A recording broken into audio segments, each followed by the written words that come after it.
ఇన్ని కోట్ల మంది రావడంలో ఆదిశంకర భగవత్పాదాచార్యుల వారి పాత్ర, శంకరాచార్యుల వారి పాత్ర చాలా విశేషమైనటువంటి. వాస్తవానికి ఈ నాగసాధవులు గాని, ఈ మహామండలేశ్వరులు గాని, వీళ్ళందరూ కూడా ఈ బైరాగి రూపంలో ఉండేటువంటి వాళ్ళు కానివ్వండి, వీళ్ళందరూ కూడా శంకరాచార్యులు, ఆదిశంకర భగవత్పాదాచార్యుల వారు 4 దిక్కుల్లో 4 ఆమ్నాయ పీఠాలని స్థాపించి ఈ ధర్మాన్ని రక్షించడానికి సైన్యం కూడా అవసరము.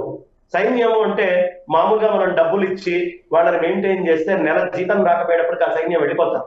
అలాంటి సైన్యం కాదు, సమస్తాన్ని వదిలిపెట్టి త్యాగమే జీవితంగా గడిపేటటువంటి సైన్యం దీనికి ఉండాలి అని ఈ అఖాడాలని గాని, ఈ లోపల ఉండేటువంటి సైన్యాన్ని, నాగసాధువుల్ని గాని వీళ్ళందరినీ తయారు చేసినటువంటి మహాత్ములు ఆదిశంకరాచార్యులు వారు.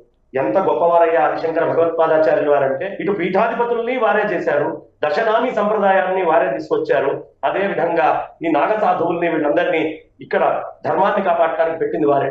ఎప్పుడో వారు 1000 సంవత్సరాల క్రితము, అంతకు ముందు ఎప్పుడో ఆయన చేసినటువంటి దాని ఫలితం ఎంత గొప్పదయ్యా అంటే ఈ రోజు కూడా దాని ఫలితాన్ని మనం చూడగలుగుతున్నాం.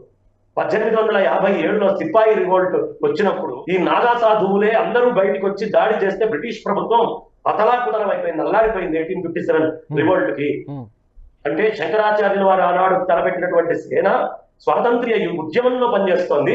ఈ రోజు కూడా ప్రపంచంలో ఈ ప్రయాగ మహాత్మ్యాన్ని, ఈ అద్భుతమైనటువంటి ఈ కుంభమేళా స్నానాదుల్ని, వీటన్నిటి యొక్క స్థాయిని కోట్ల మంది రావడంలో ఆదిశంకర భగవత్పాదాచార్యుల వారి పాత్ర, శంకరాచార్యుల వారి పాత్ర చాలా విశేషమైనటువంటిది.